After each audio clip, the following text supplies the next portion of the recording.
Me baba kwa baba Asetena paso. Me seriously because me guest no. Wa sheda de ntokwa ato ame. O se de. Obedi medi ba bibia ye fine.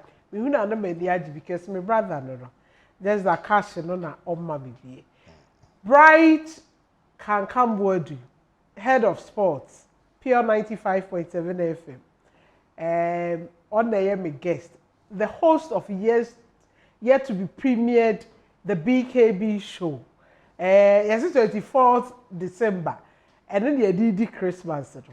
I'm only imagining what the show will be like because I know or a fire and or say show so the a controversy personified. Or maybe a controversial. I can't wait to see the first edition. Bright can come word na menena Asia. After elections, after 2024 elections, after the whipping of the ruling New Patriotic Party by the NDC, your first conversation, also okay, say besi, ain't you know, I was a metamo born am the brain. I have one here, very kind of one here. Send the one man book would be to be replaceable. A board says he's got home for which buying chain. So Dollar na de mami o. So dim so kwa broche dia ko di sika. That's all the who be brain who di great does it. Erade ma emrem said the minua yi esusu se mi wo sika because we hear sika pa. Kofi na ne am ekose. Am ya dum kakaka na. Am ne da na sese. Ye wo nkwa ne wa hoden. Afen kakaka oh yeah, afena kwa abawi yeah. Ye bompa say you be saying who next after say near that thing kwam me message even before you ask me kasabi am say Christmas season signify the birth of Christ. But one of the things that Chirpans here a God's gift to mankind. In the same way mankind the three wise men yenso gift nyame bibi my kosra Christ with oil exactly. It's Christmas season is a time to do good to others. It is only be a whole to area or to neighborhood or to field. And was this one listening to us? Anyway. Because we have just had that conversation. Exactly, because I know the Christmas near Christmas. Inti, me point is say, ubi a unikesi, ubi just 100 cities. Which me to more because now we be now they are be a blessing unto another person. You know, be any Christmas. We go no you know massive. Na mo to turn say o fie na aduane o fie. Mo go mo timi ni o. Mudia senkwa. But be a blessing unto others. And that the be man can say sometimes in yet hwani mu kra ade. Ebu abetaya man kofo na you don't really need a thank you. Yakopon na ehun bibia. Nti omo mo amano ne omo hwe omo mo bibia. Wo nuanum bi wa ha wo bi a ogine di. Ebi go betimi da be siso na betimi da sime so. Send 1,000 Ghana 2,000 so bi atomon 4. Anwa sei fache obi mame. Efe eno ne what Christmas is about. And yet sabi go gina so dem akoy kofi ni amakọ iska kese ho. Eno ehwehwe ni mu bi wo go nyame nyame smile say yeah. That is not in any way to say so I don't give. Of course offering who here. But me point is say who sign will be or two fee one come the no discuss or two offering boom. Nyame ani so.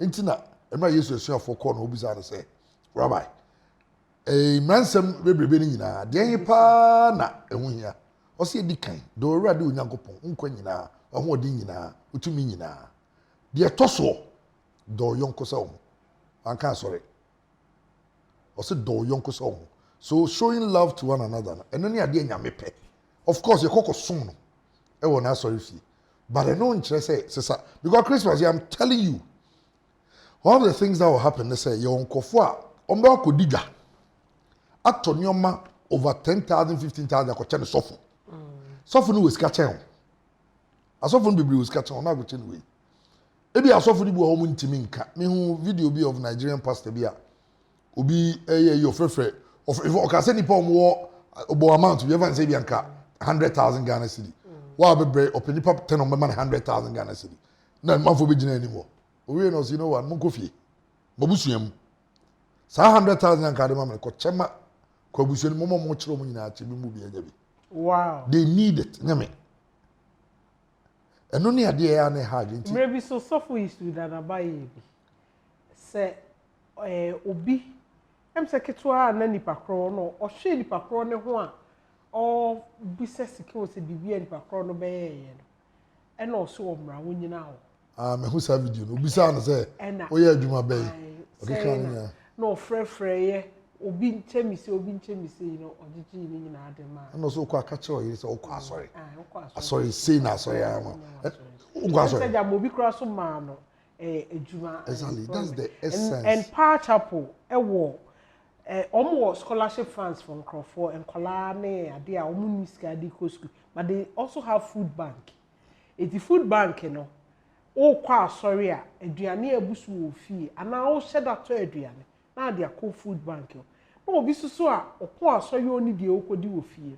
No, swako, no swako GB. No, I can't. That's sorry, because the lighthouse, Reverend Kakabedi, one of the days, because that time a young man, no poly. I don't photo from TV Capra. Sorry, it was around Christmas. And also be sorry. You told no yeah, no, see, you know what? Show me your answer left and answer right. So when I size in back up, if you can be a blessing to the person, give him something. That day, near young boys now was only EDD. That's the essence. Oh, the essence of Christmas is to be a blessing unto others. The same way Christ was a blessing to mankind. And yet, of course, you're GNE. We also the Makajo say one you go abewu. And you know Jesus Christ as so your party be I captured in the Bible. Oh, true in the Bible. Jesus parties. Your parties called wedding. It's hard. I don't know your party. No so obewu go your own party. What I say? Last supper. Nti we are say the ought to weni because I know the boama wadwen no relaxing. But I no ye ni nyina no waka say o say enkofu bi nso obabi a omusu didi. Say ye nyina boabo en ho I'm telling you the world will be a better place. Ngwa be jedu ziga. Teska fo no manyeska bro mutimu den no. Ya me nwo me jaze ube wu jeska no na ni mom zo mu wu omachi tantan. Go wu a. The oba be dina no be diska na chere say 7 prediasa. Obi treska ho anfa nyansa anto ho awuko. But when you are blessed, you leave a legacy. Obi to eno na u bi a nyame to nsa fra wa. Amafo bo ayi aso no mu so you say because you are blessing to everybody. That's the essence of Christmas. Okay, so Mr. Let's do this. PV down to aka ho asem. O free wa na bright so e can the same thing. Ti na me bisa say na what e kire ho ti ana. Ti let's do this. Trust me. Say o pese wo ye adoye. Uni baby a wo de beko. Yen tontoma, yen tomu ne anwa, yen to akoko enche nkrofo. Fa send me number so. Trust me, I will do it. And I will show the evidence. Unisata Kramen 0244 606 500. 0244 606 500. Kakra bia ye benya bia no. Ye betoto. Se ntoma bia ye beto ntoma 10 ne atomo ne ye be ma ne ntoma ne ye ma ne mo ne anwa. To say a COVID time lockdown no. Team UK any other people Emma misika ma me de yes ani man ye beye e de akoma nkrofo na ye de ho evidence aba betre currently me jisika ma abrante bi a Saturday me koto no bantame djom coastal nice guy Kofi na name send ma me business no obo ano oyinam free omo cold room ho obetwitwa na o rap chese enti time a me be free ona me pese me mani bibi no ni ho no me say me fan share Christmas boss is you and I said the guy na pese me the man because I am say Christmas boss no omo yeah also it's for the guy no KNUST I was say Kragumi level 200 geomatic engineering no say there no way na wa be pay adwuma enti trips ni ade enkrofo de ma no no de ahye boss tum se be ya school bie no okwa de wanya no ene ne salary obenya no de atwa ni fees de bia to books de bi aye so wow so I left my card say on getting in touch it your friend I'm so sending me message don't convince me why he needs help so he sent a message and me narrative say ya on Facebook I think say as at Wednesday, 18th December, na menya 3,900. Wow. Miguso say you bet you any fees near 3,000. You tuya fees, you bet you hostel. And now say yeah, that's you know, obi a wa donate bibia so Nyankopon. Na me dwuma no You should be doing these things. Na me dwuma no to make a crofo. Na me dwuma no. That's the essence. That's the essence of asori.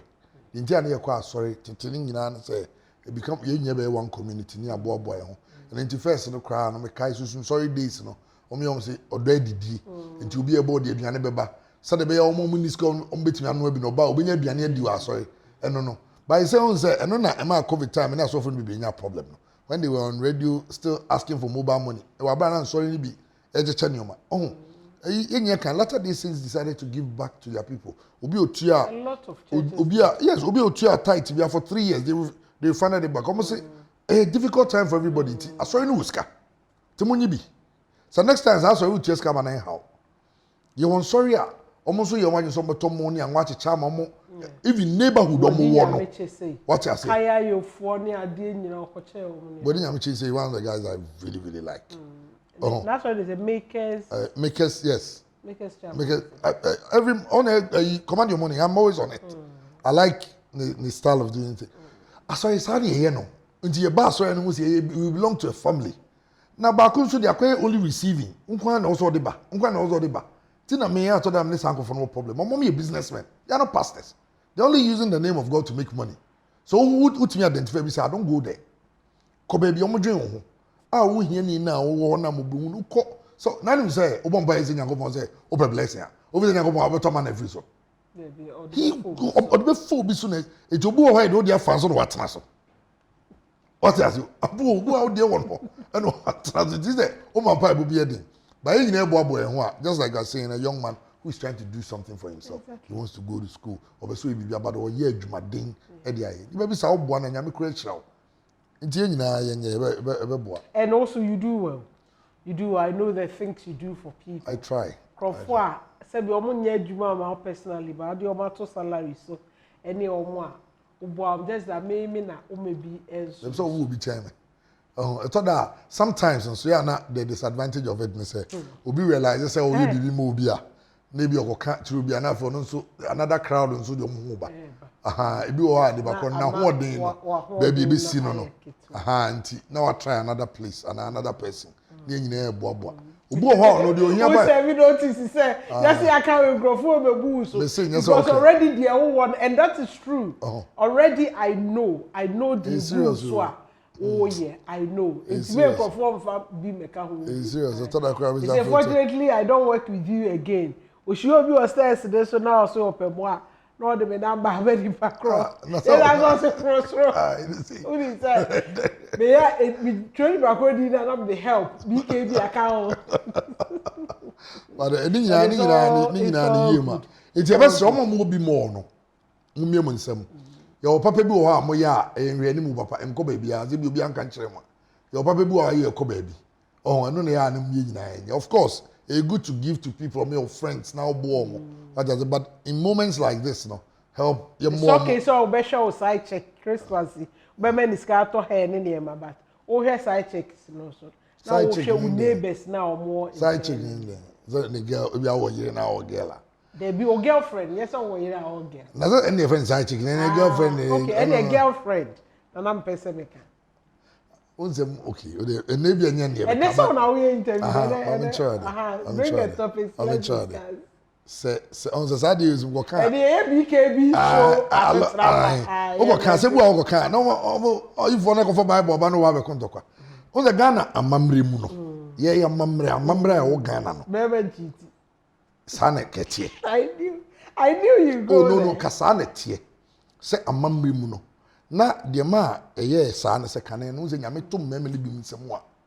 Na enema amamri no mo se be ma ware a oba ware o de ade ba fie. Be ma ware o de ade kwa abonti ni de janum kanta.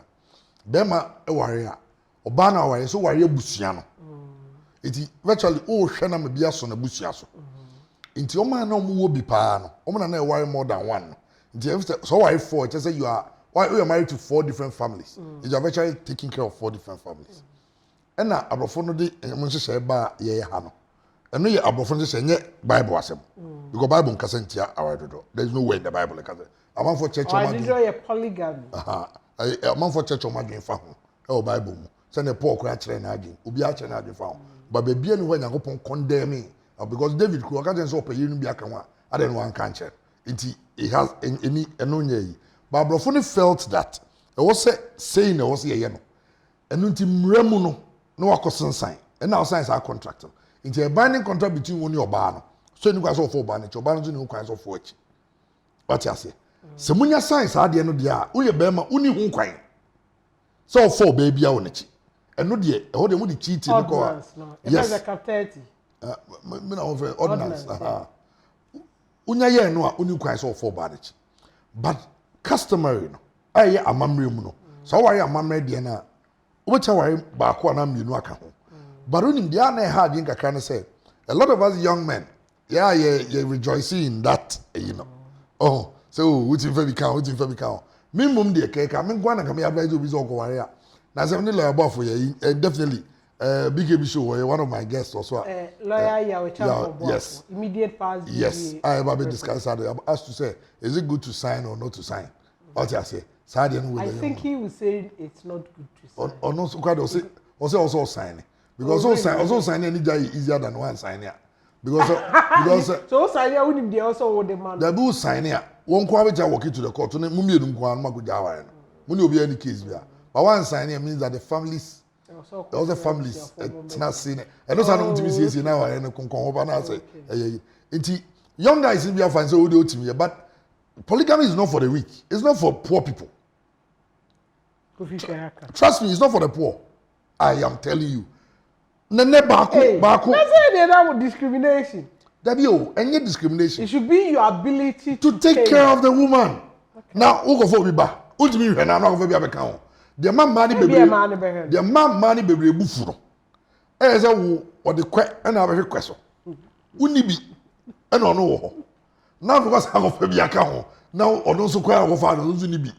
Na say ani esade over starve wo ba yen kan kwe yen hwe skafu okuma about 60% of the very rich people in society omu nyina obi ene ho ne oba baako ofo ba we bia na yire ho yinum mienu ka ho oni yinum mienu o yire ba okra o girls be mienu a oni o ma wo a ototo dan ama mo titim akoto opa ye friend say survey a lot of the young women who say oh me dem ntwa wire so may say or catch you because it's easy for the person to say sikani bele biaba no man propose and say manage your home but say why come here nti he mo da ba ko trasa ko mo fama no man radio ba ko Kumasi city mo ma shops too nti ye then na person your business be I'm telling you the bad make I just say oh and put the end oh and say because when you are getting here I mean sure and I'm for back o say with no tribal say the baba catch and say omo de ompe 7 predators and nordna say mo no go fa nordna amefi tan baba catch no say that day no say many reasons what try and ban involve ya no say na wo me ka say for Obama no be chame no and now for the man no na so man for nordna ma no say na say only nordna e ko out o say no say ofri hin no say ba o mi offer say o say and they say papa they say mo mi nyina Ghana for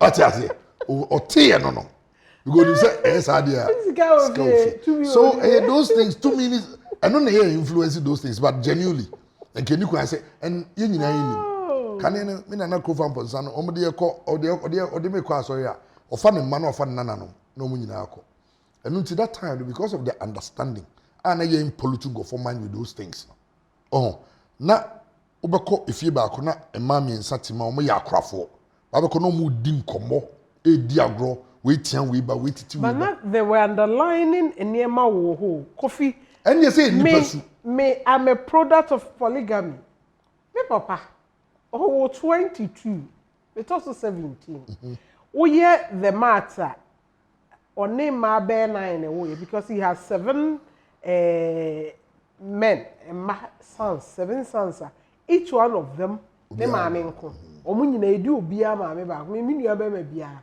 ye wo no nko abe ma ba ko ansa na mi wonua no ema no enma mienu bi omu maame nko omu ni nua be ma then oba ba ko so oni nua be ma 82 ne bɛka ho is a 9. So if you do the math on a man 9 anyway. We've had our fair share of clashes any day you cry serious. Any human institution. Enmity no. Yeah, na so strong. And I do of course any public believe every class na a honor question was send bedi we must send bedi obi no na tree bakra sem bi enra mete one mother one father exactly you may not even know and enti wona entafo mi nu mkwado mu entafo a mbonyo P square fui I so automatically dey say oba ne ho can you imagine omuko omu mienu na pie one day politicians ladies too baako MPP baako NDC omu mienu any nsia one mother they are not one father but many nsia cry why should that be so so enemies it just I didn't baby be see but I understand it oh of course problems they so dos I say no that's the Bible go say become many be kwa we and my be say be man fan din kwa keke so no nye say yes you can say me kwa we say we be ya na omi it here there as animal because so but maybe the say if you are not emotionally intelligent for it don't try it. If you are not financially sound for it, don't try it. You for instance, you are Muslim for a omodiana, you say with what a maximum of 4. And almost so a allows adiano. And also ways of taking care of the woman. Me have somebody and a problem that. By adiano, yeah, Christians. I think that doctrines na out na harding. I think it's about time you kind of question and say, so worry a mamre mua. Saying that a whole emphasis, a whole disadvantages, but your money looking like where you're born.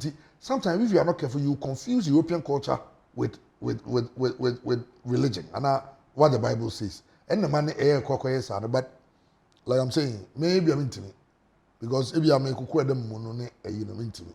But no,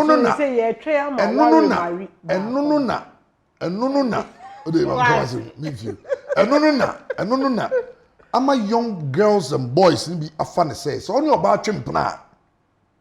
Na sudie nyina yoka. Because the only chimpana tower. Another big on that. Oh, senior more aduane. And he definitely also treating like you treat the wife. Oh. And yes, generation and these are the things I would expect some of our very influential leaders, churches, mosque, should be addressing. My enquiry say, as we ye over Quabuchri, we say, no quail. Ye no cry about how do you manage exactly because ye no comes with these things. It's also working on the mindset of the people. Say, listen, this is how things are supposed to be done. What's your by on your unpacked the way down your baby plans are acquired. Who do you who be wanting son something and go refuse it? A premarital a sex abstinence only and for whom count me or banana. System you bedding. The young guys are bedding, saying, Mamma, my memory home. Do you think I saw her or to honor or yes, sir? My uncle be a chance and say, oh, sure, baby, no son engine. No binds what yes, but no sex until they are married. And I'm young son what yes, but no son, many scada until summer. Or the A, not the A saying, but oh, what yes, now there were tons. On ton sex, but no, so pobia or payanga, then you can say insanity. Why should I take care of you? Ordinarily, the relationship is supposed to be hand in hand out. Until if you and the cry, I go to some cocoa, who phone your effort, and I go to my boyfriend, my tabachan. Once you will be any friend, what tabachan, sad yet, you can go along those lines. But in the case where every time, also woman is for the week, woman is the man will demand something. That is why, unfortunately, society have been able to be brainwashed into thinking that sex is a man's game. What you say? Often say sex be manner again. But anytime there's supposed to be sex. But it's because of said ye mom running your name it. Exactly. Hardly does a lady ask for sex from a man. Hardly. But modern days there's almost with him hardly. Modern day they also get it. The one sorry, bear man or no why honey, bear man. Say a man is turned up by what he sees. A woman by touch. When you are the one making the request and not demanding now be say on our pay. Oh, aha. 18 na. Eno na. Ya na crofo if you say ntia o say wo tua ho ka no. Eno na ama yenya sa problem of that misconception. But truly, I mean, in all honesty, I was say system no, you clean it, you changing your be because me say no, the kind of society we grew up in no. Na you don't unya mama and papa na watian. Oh yeah, the nya penyi bi gyancha go to bitian. But no one no kwati obi ba. Oh. Because the parents na be complaining. Exactly. And na be rude at you. Inti na afi yeso die no. E wo say koda sorry na so no. Ene mpanyimfo mo society say e just say yesu so akọ YPG ana youth service. AYPA. What yes okọ ye kire ka say oyi wi a nyoma ni kwa so wo papa kasa ni kwa so wo kasa back. Ne wa ye church oh nyoma bi. The kind of courtesy for boys and girls, and there's so many years going to the dogs. Kids are learning things on social media. Ye the neighbor BH, ye native echo a St. James Baptist, or Bantama. Uvi, only the way that's why I go. Ye Timika say, a drew Saturday. A fear ho, the beer onima, and now the new fee a corner anyone to me, Coco Swan. Hey, now what do neighbors many may see? Now for prep problem as well you may die. They were teaching you say or Charles say also boy will be regardless of the background. Will be him will be a boy. But then he in Chesa and now what you say months in the picture. Then it's a coffee ye near manqua. Where I could baby I could no so only in the coffee. And I'm going to say, oh. Yes, you maybe you are before and then you can see it. Me personally, I always believe in tradition. Me, my family, I don't joke with my family. Of course, I don't joke with my kids. Extended family. My extended family. My kids, I don't joke with them. Until say nuclear, say extended, don't joke with any. Abrofone the say, omukro mo hono. System is different. They live their lives based on any ma. What you say? A credit 1802 no. But Usias had Kai say almost Kuromono. Obana Bema TV show street two rats or them so mobile worry. No more worry. To Kwano Gachen, Daddy, we got married. Ubetakwesa to be Buas to Mama, Bibiayo, Okruma. Ubetakwasa, we got married. What you say? One of which I told you, the basic thing is all tell say, yeah, culture a bit different. Yeah, culture no, encompass you bia. And Nuntina can say be a move film.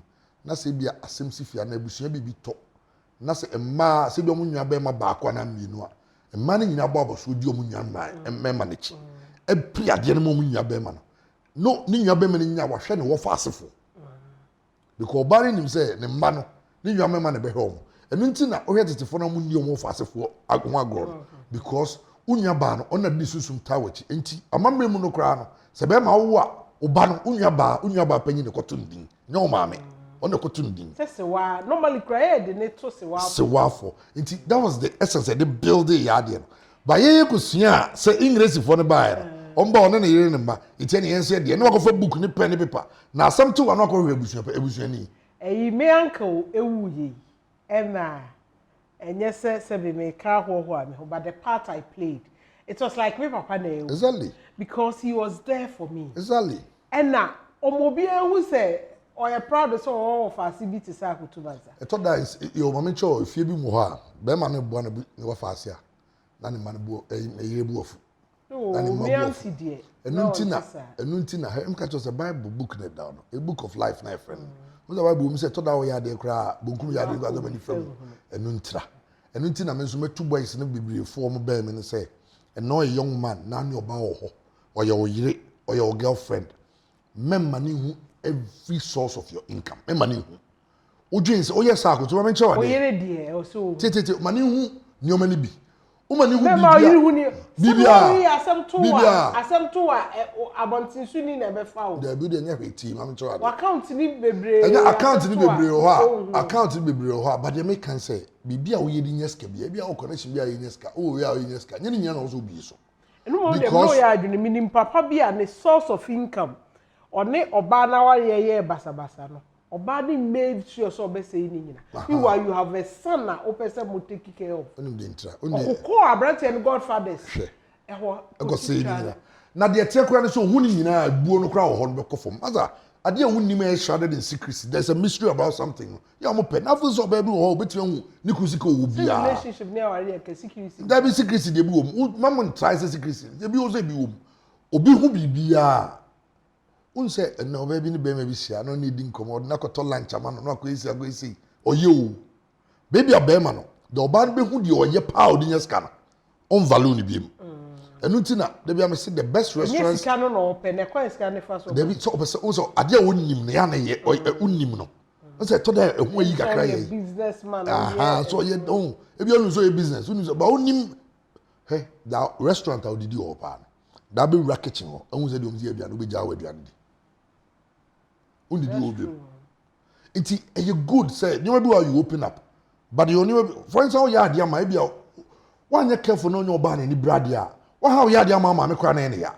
wanye careful no be ma no so ni brade a o bo nya be ma you get my point nti those things and no ma family keeping it together on with them chi nti ye me ma na training na ye dey ma ye ho no eno na nye no oh people rely a lot there are people are very revered no one nyina but na sorry for ne mpanyimfo ni momo o ma so mbeka na oti sankofo na also mo impact society de bia me say unya be ye sofo a word you are the rep of God Nyankopon representative no it is asamba kra na wo kan wo de nka otia no atia no had the peace but they also twene no twene and I'm telling you a lot of marriages are breaking up because of asofo na asem go to mani kane no wo your boss say anyoma na akọ oba be fi buza papa buza say dey ba say be man from it o say sane maza akọ obepam wo fifi okra say that is not the basis to leave your man me papa no oye polygamous nti wo say ade a wo de ba mesom ene say ukuna abo ukuna prawo ukuna it's a physical answer na emomofo achi de emefi ha a lot of families have it. David say ono yes I say no dia odia wo mamu nyina ma ya yi say obi a product of polygamy no because I say polygamy nka oja polygamy so yanwo it what I'm saying is that you are alive today because you have also you are here because of that. Say I say so for Gaspar or say asofu di be condemn polygamy meanwhile you are products of polygamy eti wo no obe o ho de rather no say mu teach say polygamy ndi nkanya boni o na emum also won ho akade woni amenkofa ma na akofa ene de otan na eyi ba busuam no because be man ni bi kaka na owo no also ma we nhu ano wadoje o ma we bi but odi nyina bia na even Muslim for the American almost 4 women no treat them equally so to cool ma ba kwa to cool mom nyina so to range over to range untimi afa ba ko na tena ho obetimi yenu afa what in point ase enye by force chinchina nti yes society no de e wo say Christmas no de but yes ye basre ye mpanyimfo no mu de da ya sorry ano no omomwa marriage counseling chade nya pa sa ye was certified ones so almost alternative dispute resolution ene sane mani nyina crisis management nyina aka ho but e bi wo ho a just because odim kasa otimi tufo a ye asinti but before na omode sa type of our in brain omo go counselor na ma wayo oh ebi ko counseling aso ebe mu no me counseling wa bruchire ho no say nya aso ebi e firm that be what they do is that they get married when they have issues that's when they go for counseling they go and meet ebi omo ko counselor bi ho no wetia omo come problems what you say but then they go counseling na say expectation about marriages sometimes there were a lot of things also a kachenko for people should be mature and honestly as no akofike Asetena power with Akoto Mansa so ni me ne break can board do and edi nkomo if they can't bibia bi ya Asetena mu se de first no na etia na if you say ya say ye dwane free ho a ho ensunsanso ne bi nye papa ho asem na ye ka kofi unim enipa no bi especially the young people omo be worrying almost everything the counselor tells them is the gospel truth. Everything the counselor tells them is what they have to abide by. In 2 years, I say counselor, I can say, you call counseling, you can say, call counseling, you can say. Almost to me, adopt, people can say, adapt, improve. Bibi wo ha kan ya kan say betimi aya e de asumdue ebebreye because counselor can't say it, just say yeah, straight proof. Straight jacket, say counselor can. It's the end that's gospel. Say counselor what you sorry them no can. Sorry Counselor ni fie kra. You sorry nipa into on the can end because counselor so worry 20 years. It is counselor cancer. Sometimes we say NIMC say the basis upon which a lot of people get married love. But I realize that love is not enough. If you just say love, can't. Love can't. That is already or some worry we are enable. And yeah, if you don't mean penny for a community to 7 cacao, by a hanum, also who knew any general. No more trimplanas, more de mupie, no more quaha, no more good dinner, no more lunch, no more test it, no more fret, no more. Now if you might build love. Aha, no more building love now. More building love now. Mufu said that's it. That's not enough. That's the basis. It's not enough for two people to want to spend the rest of their lives together. Emotional intelligence is so important. Let's not forget. Girl, you are why you were he for no reason, but also managing. Mr. Akoto, all right. I just say the first and the last face you see every morning, every night. She's always going to be in your face. It's not like when you be trim plan or TNT. You need to mature to understand that there is a time when the love will fade. Something should keep you together, and that's the respect and kindness of each other. So when you know what I care from, it's not like I say yeah, sorry money and I sad say and only about trim plan say she has a right to marriage. It's wrong. And none of most guys, I'm not be bringing much wrong. Michelle, any man who meets you, I'll be catch or say, I'll marry you. He's a liar. Mami Chawadi. No man will decide that Michelle Obama Kowaiano. Obama will give the man the reason to feel that this is the woman I should spend the rest of my life with. Because only Obama will hold on. One say, Obama, you're a smart girl. You're pejuma, or you're decent. How is he treating Nipa? Like, oh yeah, side love, no. What's a mommy and really, what is need that form. It's all who need now. No, we don't have Kawai. About with you, I think I want to spend the rest of my life with her. Sana memati. Now, Obama, no. O say, on worry until no be any money in Sujin Sika. O say, on worry until, oh, Ebia, open if you ain't plates, you already there, we are own wash it. Because on worry, but, oh, also pekes kadiako. We ain't in every nature, be a man go for baffle. No so mpo bi opo no a wo se be ma na sisi wo sisi wo say or your test amfa or your audition munyina mo audition no that is how it works Baza is it the relationship auditioning relationship no relationship what's the relationship like a practice now mo chimpana some mo chimpana mo chine say me ni wahia agoto ya chimpana ni dia ho uru kofi say umani tie ya onioma bebre ho ha umani hu de no oye bi o hu ade ne say catch no communicate. Communication in your account and my baby decides of before bad. No, they be a complain. And now who's the bearman on to one? Because you see, you should be a wife and not a knife. The day I heard that thing, also manage so much. Because you won't afford the good. You should be a wife and not a knife. Hey, there are people who go through a lot of struggles. If you are caught in a shop, trouble. You go how called Juma. He's had a terrible day. Oba fie na ne fo ye hwehwene o se me silence me obi akasa why na fraud ti amoso now you get now you ya be man do back wire and no pa your statistics and I say on the BKB show we want to do it the number of young marriages that are breaking up alarming because the things we are told some marriage is without researching and now say those around me weddings up any traditional marriages are ma attending ego less than 1 year, less than 2 years. Because of that, okay, the last time conversation here, they can't about my name ex-wife and any crew, you know. Because of that, the man could be almost break up a ben tokan. But when you have two very emotionally intelligent people, they realize that listen, yeah, it didn't work out. But let's be friends.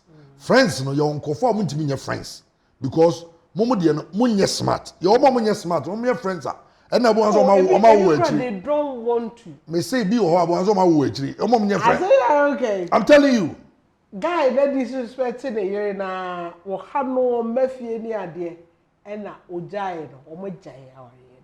Na girl ni decide say obe upgrading or career advancement say or corner nim so a big girl like post school ni ade ena girl na guy ni jai no kofa no omo ware awaye no a year nyina they've gone their separate ways ena guy no ehu lady na che se na mo ye ni open back na girl dey so onye ne side guy dey say with this respect opeso omo and they have 2 kids also opeso omo sa why I say there so pedia obe ni side che so pet responsibilities ni ade bia na so no aduan ma me say it's a situationship sort of exactly guys if you guy it's emotional intelligence is everything because even the thought that go to the every ofi obu ofu power but based on the circumstances between times and kasa what you say yo nipa bia and I always use some of my friends as example bi so leki wife they bia asabia say e bona ba so the Eunice asabia dey why ade o yeah me catch and say o say or your course be mama o metani check aka no matani no seriously because no was authority bibia because this is the thing until na be am am say me man you fear now say hade as what we can say fear men one fear women because your own species are the ones who are against your own species akoto me we am here me no neti no baby abo so oje wo aware ye ne free nsem a me be ma na ozo fear no na akopɛ I'm a man. Son, you're also a woman. Jamaican Countess, son, you're creating me. Oh, but okay, let's look at the greatest people in our Bible, the ones we read. Solomon, David, Abraham, the greatest patriarchs in the Bible. But that is not in any way to say that they make kind of say, the young man looking like, hey, fear men, man will disappoint you. A man will disappoint. How about a woman disappointing you? Because Obia on expectations or the very moment the man looking like a warrior, no, and you bear my responsibility and say, on also making sure our warrior working. No, the man is the head of the home. The woman is the manager of the home. Just like having a company, you'll see where your manager. Maybe I will see when you maybe on India. I mean, in sole proprietorship, on India. No for manager. The manager manages it. A man so for banner person your wife on the managing home. No. It's a very good manager knows when to keep quiet and when to talk. They know when to shout and when not to. Inti which one managing home know very well. I told that crowd ne buofu so kasa ho biem. Ba o man o kasa no no say oh we okay. Then ba onu wura de makasa no feel that because on person no be come crowd ne who say problem of you because they want to bring the kids together in love. Unya oba sa adwumu nti oba bi wo ha na ya kan sabe adi wo fa fon frɛ no ukunu mahu so ne gabi na sa no ne gabi no mujin yende ose one gabi na wo frɛ maka nyɛ yende mi tu kan go tiri no madam misro pa why sa uye sa wa ware kwa bekoso ba om de na so obiebiem sa FBI agent wo tie kwa kwa so say or head number efro you are not ready for marriage esi obi a o monitor asase ni kunu bibi enkoye oni say oba bi blackmailing with pregnancy it we are be man phone share so information na offer girl ni a number into we say girl not sending message as for today I'll tell your wife ni no for again I say as well see any me Mrs o message ti bi bia me read microphone me ne kura ye ai ti akola no wo de na ibada me ena o kate ko no send me no message say you are lucky you said there thank God for your wife to say into that Australia pregnancy be akra ni into Australia the most successful people men mom are very successful most of them they don't joke with their wives Australia they don't joke. Very important they don't joke because respect them because omuna mo say wa mana sundua man de adwen aye bibia e na ode konanim nti I mean yeah generation na nkasa de any agoto everything about relationships marriages and those things I feel you hear proper orientation before they will venture into it me nyo he be free da kwa for play free kumasi akonkan ye kwa da for wedding ya ko wedding awie busu mi sia tie ya kwa e fa for free akwan jama sa obeju play monji because one day hotel and everybody them go visit oh busu mi how can you do this because expectations and ebu on so expectations. If you also a coffee, omo nka no crunch wrong. And a boy sleeping so I imagine so pe oba ni papa uska. Na oba any papa sika ni oba ni sika. It okoware oba na ave onya ni bia. Na say so you emotionally matured. Love becomes the basis, but the rest of the things that top up. Is when both of you are kind to each other. When you're very emotionally intelligent. Friends. You realize that's when you are friends and the marriage breaks down, you will still keep the friendship. Even in the marriage, when love fades, the friendship will hold you together. Yeah. Oh, but you know I love you. You know I love you. Love knows you be any move. Me knew Obi say Ojaya waye because ni kunu esno dodo. She say we issues because ni kunu kan kromo dodo. Obi so say sebe na yire say the serious girlfriend buy also yera but we yim frama. Abono ni enu ke. Ndio Ojaya waye. We issues. We. O se sada adwene. Na nkromo ne sebe mframa bone. Na ese me nyane makoda. Ebi am de no me so. Ebi no na. Awada wo sno. Me sno. Ebi ya mpo. Osi oyi fra bone no. Hwan we nje no. Na mo kasa aware no say de ba de. Is it for better and for worse now okay? You would have quite prem. And Akoto ni madibi de are ho pa ne say. A lot of women omuja omukunu ana ebi ani kunu o de enka kunu. Oja ani kunu because ni kunu cheat. You go for ba on echi. About 90% end up dating married men. Is it no madness? So what did you want?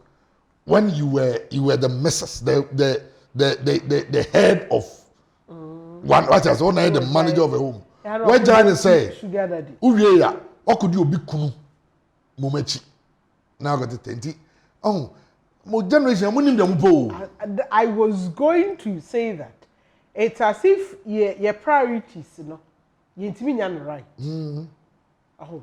Die ye be feel biara ye swe ko social media ni movies na but from Akoto Mansa Takram and Eunice Asetena pahema pese obi anya Asetena panti enkomo e de Asetena pa bebre e na yebo bra ye friend Bright can come boadu head of sports e wo Pure FM host of yet to be premiered the BKB show and menene edi nkomoy Uniama Media Consult Eraba Queen and Ankara Homes 0530217766 Kumasi latest gated community Bradebeto 9 and Veronique Heights luxury at its peak 0209777138 Yadamasi.